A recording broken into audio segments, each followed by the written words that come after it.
And good morning again. The following Zoom session is being recorded and will appear later today on my YouTube channel, Math with Mayo. Therefore, when you participate in the Zoom meeting, if you do not wish for your picture or your name to be made public, please leave the video off and use an alias name.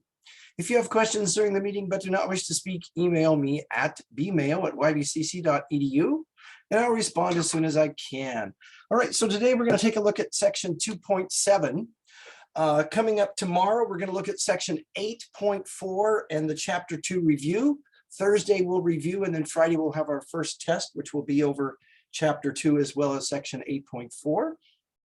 So before we get started on the new stuff, I have a request from a student. Let's take a look here at WebAssign. This is from section 2.6, part 2, number 13. It says a pound of tin is worth $2 more than a pound of copper.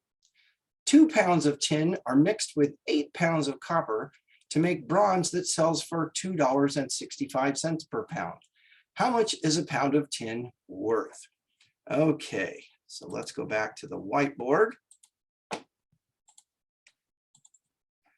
I like to use squares for mixture problems like this, and basically looking something like this.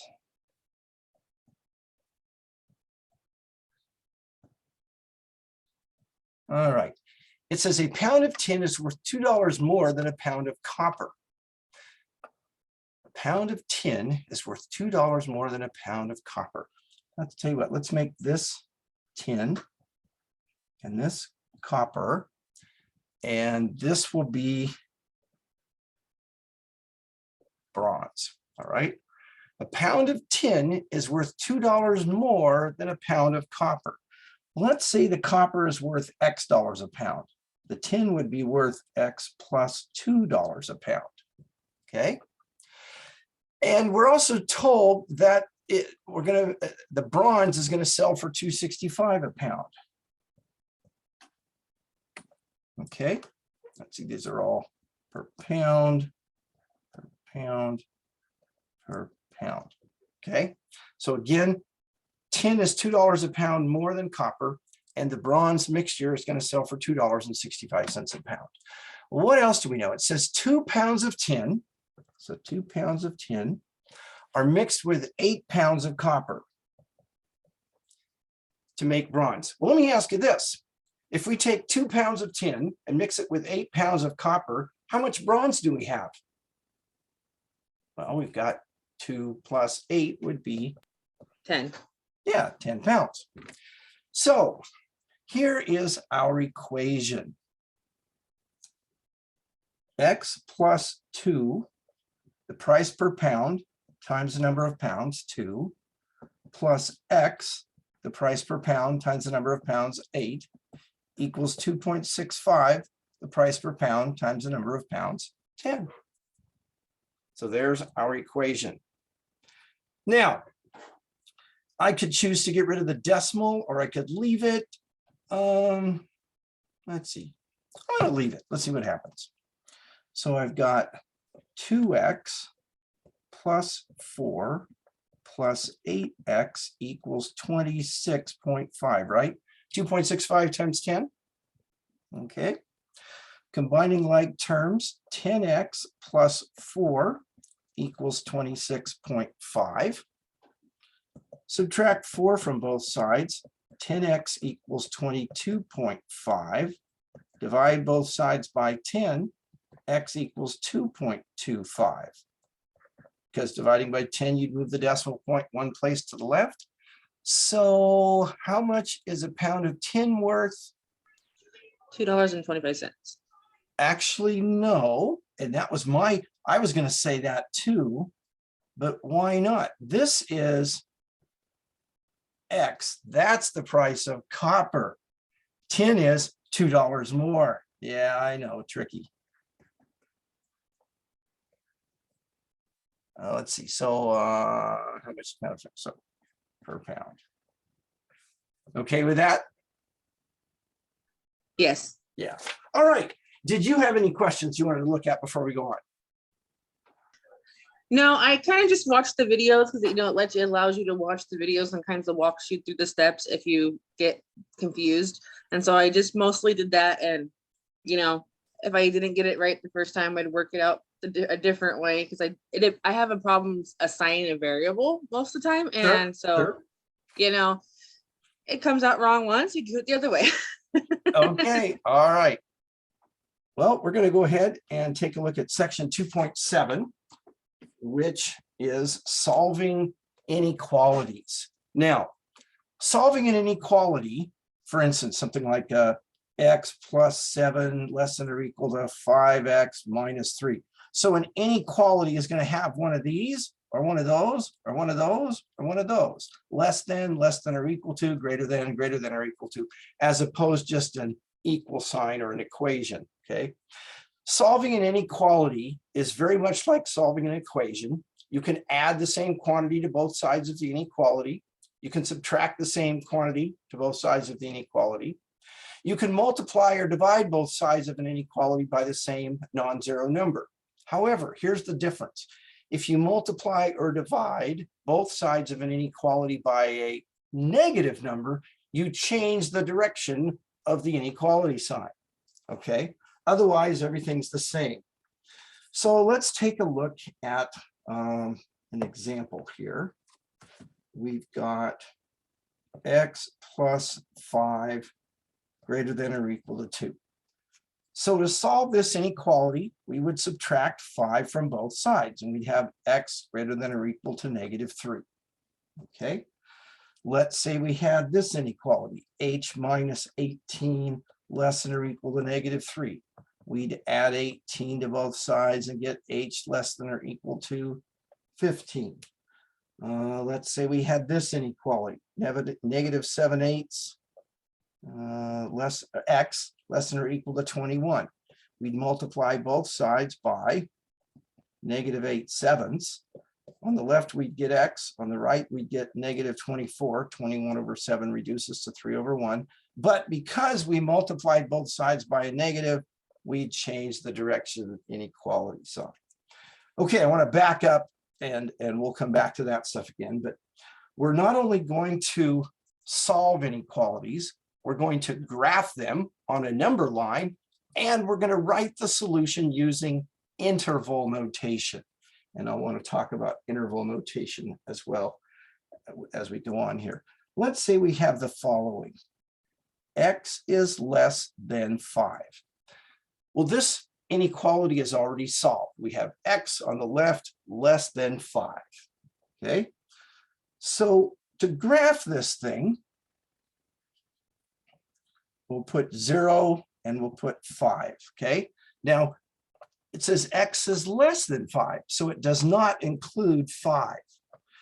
So what we're going to do is at 5, we're going to put a half set of parentheses. So I don't know if that's, if a single parenthesis is a parenthesi or what it is, but x is less than that. So we're going to have an arrow going to the left.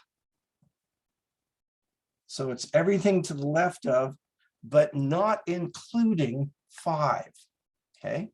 Now, interval notation, we're going to start at the left end, which this arrow goes to the left forever. So it starts at -infinity and goes up to, but does not include 5. So a parenthesis like this or this means that it does not include that point as an endpoint. You can't include -infinity because there is no specific number that's -infinity. It just means you go on forever. Let's contrast this to this problem. X is less than or equal to 5. That would look like this. We'd have a bracket at 5 with an arrow going to the left for our graph. And our interval notation would go from -infinity up to and including 5. So a bracket means you include the endpoint. Parentheses means you don't include the endpoint. Do you have any questions about these two examples? So the bracket it just means it includes it then. Yes. Okay. You might have learned to graph using the following notation, where you'd use an open circle if you didn't include it. Yes. Yeah, so the open circle is like the parentheses, and the filled in circle is like the brackets. The reason that at least I prefer the parentheses and the brackets over the open and closed circle is because it mirrors what you do with interval notation, using the parentheses for open and bracket for closed in terms of not including. Okay. Okay. All right. Let's see here. How about this situation? -4 less than or equal to x less than or equal to 2. So x is between these two values. So we've got 0 to -4. X is greater than or equal to -4, so it includes -4, up to less than or equal to 2, so it includes 2. Writing this in interval notation would look like this. And I forgot to mention earlier, you separate the two numbers in the interval with a comma. Okay. Any questions about this problem? Okay. So now let's go back and revisit some of the ones we looked at a little bit ago. X plus 2 greater than 5. Solve each inequality. So we'll subtract 2 from both sides. Graph, let's see, solve the solution set in interval notation and graph it. So to graph it, let's see, we've got 0 and 3. X is greater than 3. So we'd have parentheses, a 3 arrow going to the right. And in interval notation, it would look like this, from 3 to positive infinity. And positive infinity, you don't have to put a plus sign. You can just put infinity. Negative infinity, on the other side, you put a negative in front of it. Okay. Any questions on this example? No. All right, let's take a look at this problem. 3/4 x less than 3. Solve the inequality. So we're going to solve it for x. We're going to multiply both sides by 4/3. 4/3 times 3/4 reduces down to 1. 1 times x is x. The 3 is on the right, reduced down, so x is less than 4. Graphing that, you'd get parentheses at 4 with an arrow going to the left, interval notation from negative infinity to 4, parentheses on both ends.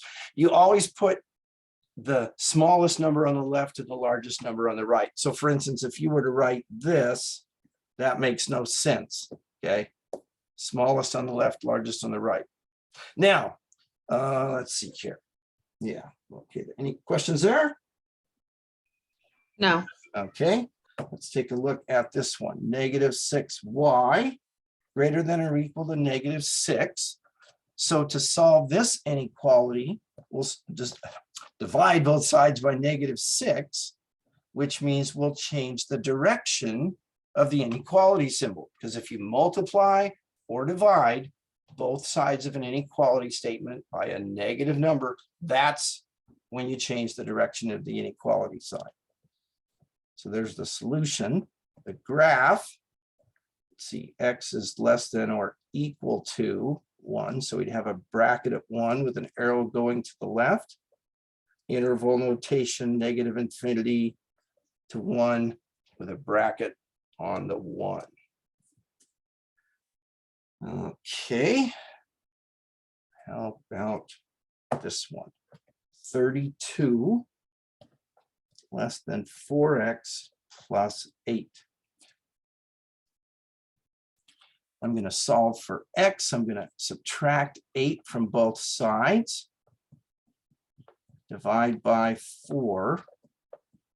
Now, when you're solving an equation, if you have like x equals 17 or 17 equals x, it's not a big deal. But when you're solving for an inequality, I think it's safest to write your final answer with the variable on the left, because otherwise sometimes people get confused and they graph things incorrectly. So what I'm going to do, well, for instance, would you agree, Karina, that would you say that I am older than you? You think that's a safe statement?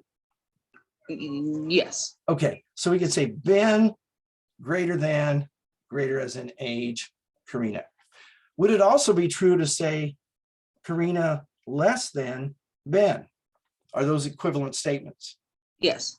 So if 6 is greater than x, x would be less than 6. Now, I'm not changing the sign of the inequality. I'm just changing the whole viewpoint. So it's starting with x. If 6 is bigger than x, x is smaller than 6. Okay. Now, so there's my solution. I'm going to graph it. I'm going to have a parenthesis at 6, arrow going to the left, and an interval notation is going to look like that. The reason I caution you that way is I have a lot of students that'll take that and then they'll say, well, 6 is greater than x. So they'll graph it and they'll go, oh, it's greater than 6. But that's not what it's saying. Okay. They'll go the wrong direction. So it's best, I think, to write that final answer with x on the left. Okay.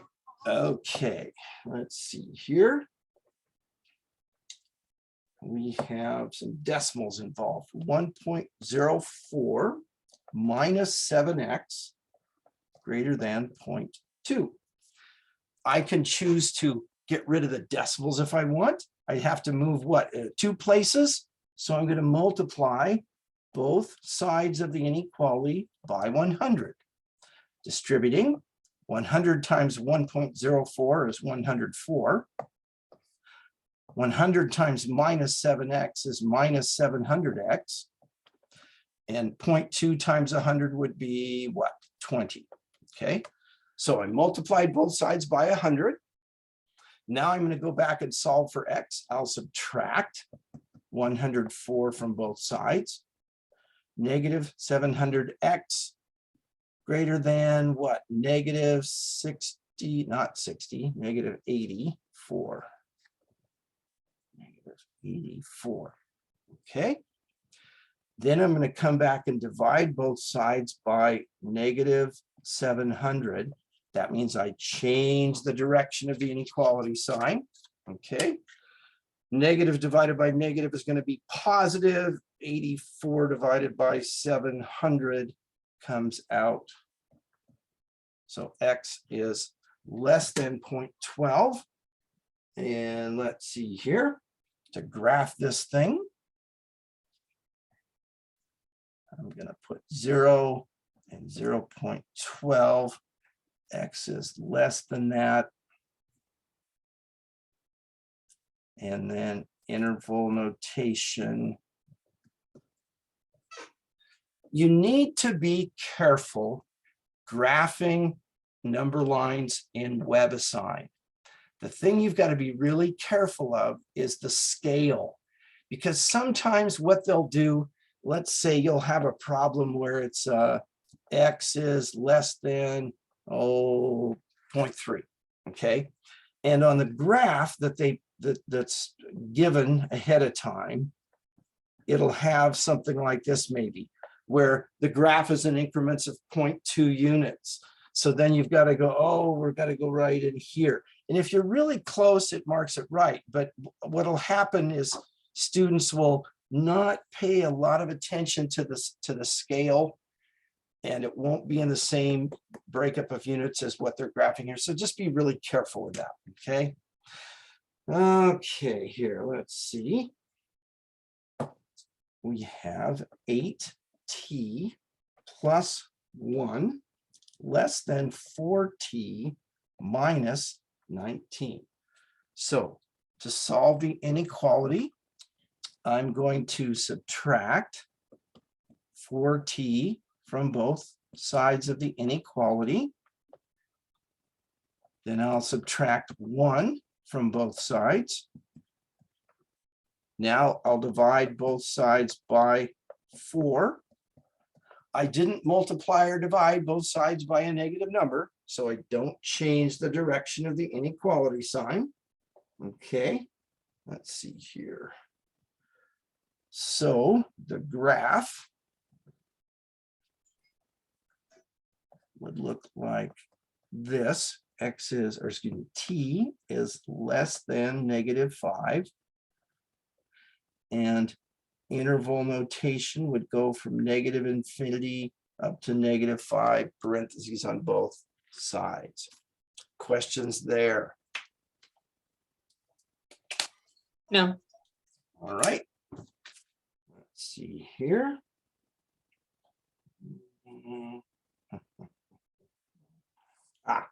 Let's deal with some fractions. 1/3 plus c over 5 greater than -3/2. If I want to clear all the fractions at the beginning, I multiply, just like I did earlier in chapter 2 to clear fractions in an equation. I'm going to multiply both sides of the inequality by the least common denominator of all the denominators. Well, the least common denominator of 3, 5, and 2 would be 3 times 5 times 2, or 30, because they're all primes. So I'm going to multiply both sides by 30, or 30 over 1. Okay, now I'm going to distribute and multiply. So I'm going to get 30 over 1 times 1/3 plus 30 over 1 times c over 5 greater than -3/2 times 30 over 1. We'll go through and multiply and reduce, simplify, and all that. 30 over 3 is 10 over 1. So I get 10 plus 30 over 5 is 6 over 1 plus 6c greater than, let's see here, 30 over 2, 15 over 1. So -45. Okay. Next, I'm going to come back and subtract 10 from both sides. 6c greater than -55. Okay. And then divide both sides by 6. So I get c greater than -55/6. That won't reduce. Now, I could change it to a mixed number, but as I hopefully mentioned earlier, WebAssign doesn't like mixed numbers. So leave it as an improper fraction. All right, so graphing this thing. Let's see, we'll have 0 over here and -55/6 over there. C is greater than, so we're going to have parentheses at -55/6 with an arrow going to the right.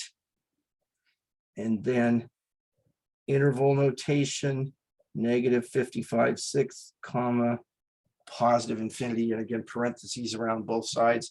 Never, ever, ever put brackets around negative or +infinity, because that implies there's a specific point there. Okay. Let's see here. It says graph each compound inequality. Compound inequality is where we've got the variable in between two numbers. In this case, let's see, it says x is, kind of read it from the viewpoint of x. So x is greater than -1 and less than 4. So graphically, let's see, we're going to have 0, 4, and -1. It's going to be greater than -1 and less than or equal to 4. Interval notation, -1, comma 4, bracket on, excuse me, parenthesis on the left, bracket on the right. Okay, now let's say we've got a compound inequality, but the variable isn't isolated in the middle. Okay, so we've got to get t all by itself. there's actually three parts to this inequality. There's this one, and this one, and this one. Whatever we do to one part, we have to do to all three. Since we're trying to get t by itself in the middle, I'm going to add 8 in the middle, which means I'm going to add 8 at both ends as well. So now I have 0 less than t less than 16, or t is greater than 0 and less than 16. So I've solved for t in the middle. The graph of this thing, you'd have what? Parentheses here, parentheses there, line segment in between, interval notation would look like that. And let's see here. How about this one? Negative 30 less than or equal to 10d plus 20 less than 90. So I'm going to isolate d in the middle. First, I'll isolate the variable term, that is the 10d. So I'll subtract 20 from all three pieces.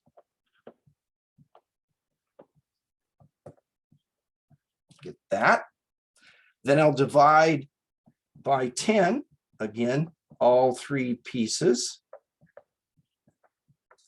Be careful when you're recopying things that you don't change. You know, sometimes you'll forget to put the equal below it or something, and suddenly less than or equal to becomes less than. So watch out for things like that. That's negative 5, 0, 7. We're going to have a bracket there, parenthesis there. Line segment, and then for interval notation, it looks like that. Okay. Here's just more of the same. So let's take a look at this situation. 3x minus 10 all over 5 is less than or equal to x plus 4. Well, we've got a fraction on the left side of the inequality. So let's clear the fraction. To do that, we're going to multiply both sides of the inequality by 5. On the left side, the 5 times everything, the 5's reduce out, and I get 3x minus 10. On the right side, distributing, I get 5x plus 20. I'm going to put all the x's on the left, so I'll subtract 5x from both sides. Put all the constants on the right, so I'll add 10 to both sides.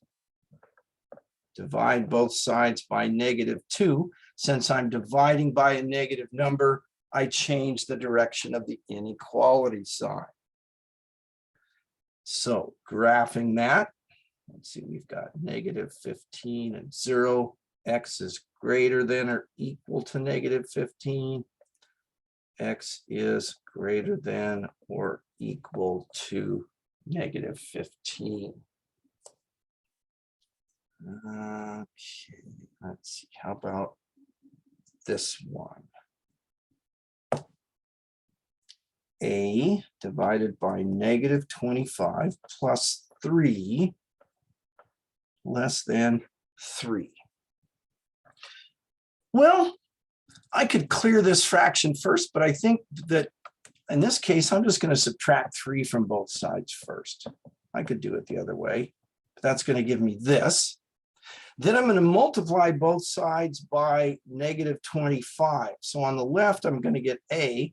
On the right, 0 times -25 is 0. But because I multiplied both sides by a negative number, I'm going to get change the direction of the inequality sign.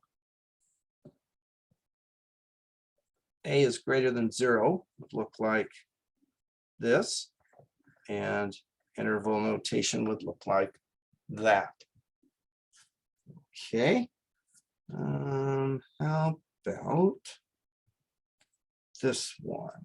Let's see here. 4 less than or equal to -4 times x minus 2 less than 20. So I need, this is a compound inequality. I need to isolate x in the middle. So I'm going to distribute, first of all, -4x plus 8. Okay. Then I'm going to subtract 8 from all three pieces. So -4 less than or equal to -4x less than 12. Oh, I'm going to divide everybody by -4. So I get a 1, an x, and a -3, but I change the direction of both inequality symbols. Well, now we've got an interesting situation. It says 1 is greater than or equal to x, and x is greater than -3. We always want the final answer to be from smallest to largest. So what I'm going to do with this, I'm going to change the viewpoint just like we did with our ages, and I'm going to rewrite it like this. Okay, I'm not flipping the signs. Okay, I actually did that right here. Here I'm just making it from smallest to largest. Are you okay with that? That's a little tricky. Yes. Okay, so now I've got greater than, and then less than or equal to, and then what, -3, 1, parenthesis bracket like that. Okay. Let's see here. How about this one? 5 halves times the quantity 7x minus 15 greater than or equal to 11 halves x minus 3 halves. In this case, I think I would definitely clear the fractions first. The least common denominator is a 2. So I'm going to multiply everything by 2. Okay. On the left, I'm going to take 2 over 1 times 5 over 2 times 7x minus 15. 2 over 1 times 5 over 2, the 2's reduced down, and this is 5 times 7x minus 15, which is 35x minus 75. Okay. On the right side, I've got 2 times 11 halves x minus 2 times 3 halves. The 2's reduced down, and I've got 11x. The 2's reduced down, minus 3. Any questions so far there? No. Okay.